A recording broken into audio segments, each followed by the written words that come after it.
Hello, everybody. Good morning, good afternoon, good evening, wherever you happen to be today. My name is Kathy Sorbara. I'm here with Asia Davis Isbell, and we thought we'd jump on today and talk about resumes.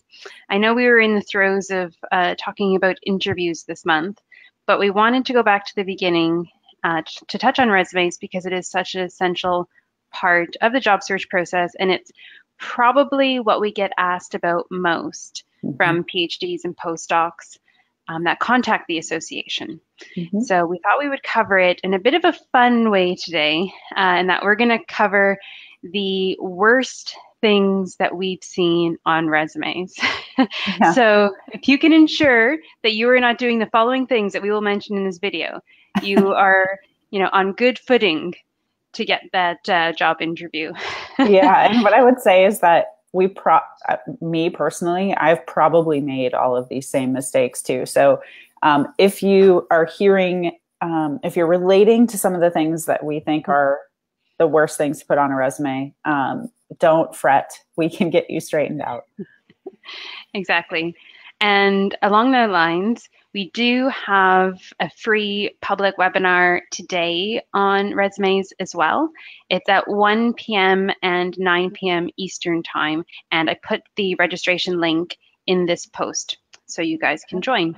And I hope that you will. And I'll be on there with you today. And I will be in the chat box during the webinar answering your questions. So please do join us. It's one of our, I think, most important webinars that we do because it's so incredibly eye-opening. So please do come. Yeah, absolutely. All right, let's have some fun. So Okay. worst resumes you've ever seen. Asia, you start. Oh, goodness. I'll let you speak about some things that I know are like hot buttons for you. Near and dear to my heart. I have a serious issue with lists of tasks. So I want you guys to know and feel and internalize that you are more than a list of tasks. You are more than a list of procedures that you do in a lab. And when I see somebody, especially at the very beginning of their resume, listing out PCR, chromatography, or whatever the heck it is that you're doing in the lab as the thing that you want people to see first about you, I already know that there are so many things going on in your head that don't quite align to the job. So I don't want to see you presenting yourself as a list of tasks. You're way more than that. So that's one of the biggest mistakes I see on a resume. Yeah, absolutely. So it's all about your mindset, right? It's having that industry mindset and knowing that you have value beyond those tasks. That's such a good one. Well, and I think it's also, and it speaks to, this is what you guys have been living and breathing for years, is those tasks. And you think you've perfected them, and that's great, but I don't care about that in industry. I know what I want to know is, are you capable of more? Are you capable of doing more and working better with me? And frankly speaking, in industry, even if you are going to be completing those tasks, I'm going to be training you to do it a different way anyway. So they're just not as important as you would assume they are. Yeah, that's brilliant. Okay, so mine. If anyone knows me from the private group in the association, this will come as no surprise. But my biggest pet peeve, what I hate the most about resumes, is when the formatting is all over the place. When you haven't aligned the dates to the right side of the margin, when things are off-centered, you have different types of fonts, you have various colors, and all of these lines happening, and it just looks a bit sloppy. To me, the formatting of your resume is like coming dressed properly for an interview, right? You want to be neat, you want to be clean, you want to be professional, and that's exactly what I want to see on your resume. So what I mean by this is use an appropriate font, which is a sans serif font like Arial or Calibri or Helvetica, something that's really easy to read. Make sure everything is nicely aligned. Dates should be right aligned to the right text of the margin. Make sure the spacing is correct. Make sure you're only using one type of either underline or bold. Don't mix them up with italics. Use very simple bullet points. I don't want to see stars in various shapes. And overall, it should just look really clean and neat. Mm-hmm.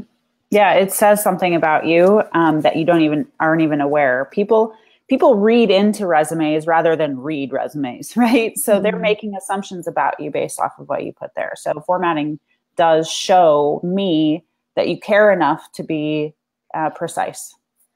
Yeah, absolutely.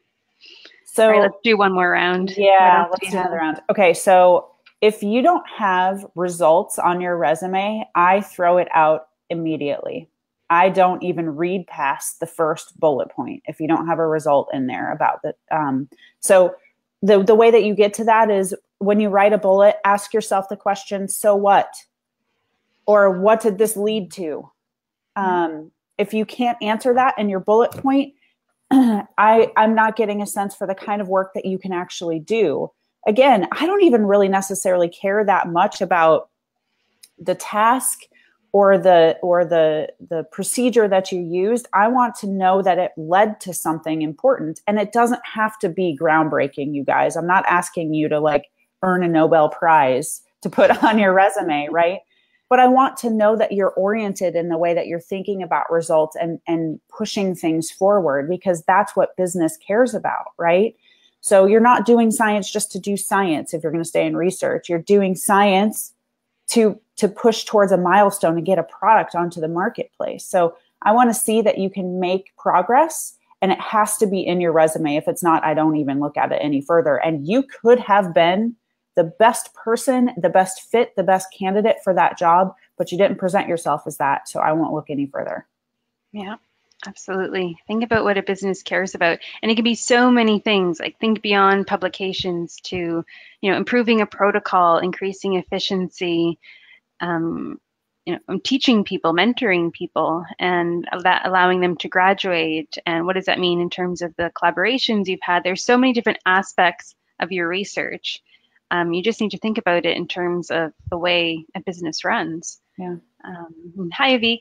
Thanks for joining us. Okay, my turn. I think I'm going to go with just handing in an academic CV and not actually recognizing that there is an industry resume format. So what I mean by that is an academic CV is that you have your name, you have your list of publications, you have list of conference proceedings, you have list of poster presentations, and it's this long, I've seen anywhere from 2 to 5 page document. So just completely not even taking into account what industry wants to see, essentially just taking your academic CV and handing that into an employer. That tells me that you're not ready to make that transition because you're still stuck in that academic mindset and not thinking about what an employer wants to see on that document. That's right. Mm-hmm. And I'll say with that, that's probably the most common mistake I see. So when you guys come to us and say, I've been submitting all these resumes, and first there's an inherent issue with that anyway.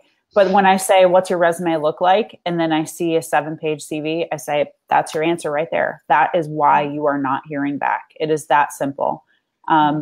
But it is difficult, and it is a job to like get that 7 pages down to 2 pages and to think about what it is that industry cares about. So that's why you should come to our resume webinar today to find out about that. Yeah. Great way to close. So we will go through this in great detail today. We're going to talk about how resumes fit into your job search workflow. We'll show you an example industry resume and go through every single section and how you can fill it out. So it'd be really worth joining our webinar tonight and joining Asia. So if you have any more questions for Asia, you can pepper her in the chat box today on the resume webinar. Yep. Yeah. Thank you, Asia. Thank you. This was fun. And I hope you guys learned a little bit. There's always a lot to learn when it comes to resumes, and we're here for you. So hopefully we'll see you soon. Yep. Take care. Bye-bye.